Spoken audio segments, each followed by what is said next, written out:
Hello po sa lahat. So, ngayon naman ay sasagot lang po tayo sa katanungan ng isa nating masugid na follower.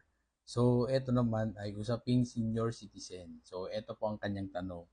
Senior citizen na kumain sa fast food ay hindi pinayagang mag-claim ng discount kasi hindi dala ang senior citizen ID kundi ang kanyang postal ID. So, tama po ba yon? So, sa ganitong sitwasyon, kung ang senior citizen ay may dala namang postal ID na malinaw na nagpapakita ng edad at pagiging Pilipino, dapat pa rin siyang bigyan ng senior citizen discount kahit wala ang kanyang OSCA or senior citizen ID.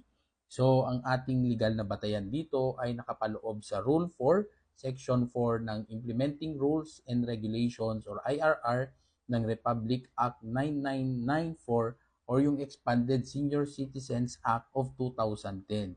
So nakapaloob dito na sinasabi na the senior citizen must present his or her senior citizen ID card or any other valid government issued identification document that reflects his age and citizenship.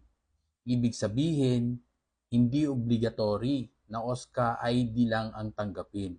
Basta't ang postal ID ay isang valid government issued ID na may birth date at citizenship, valid proof ito para makakuha ng discount. Kung tinanggihan ng fast food kahit na may valid postal ID, maaari itong paglabag sa RA 999-4. So, ang tanong ulit is that ano nang gagawin kung ganon?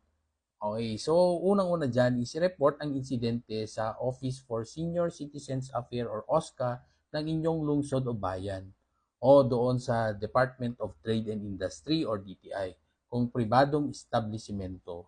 So pangalawa po dyan is ilahad ang detalye ng pangalan ng fast food branch, petsa at oras ng insidente, yung ID na ipinakita at resibo kung meron.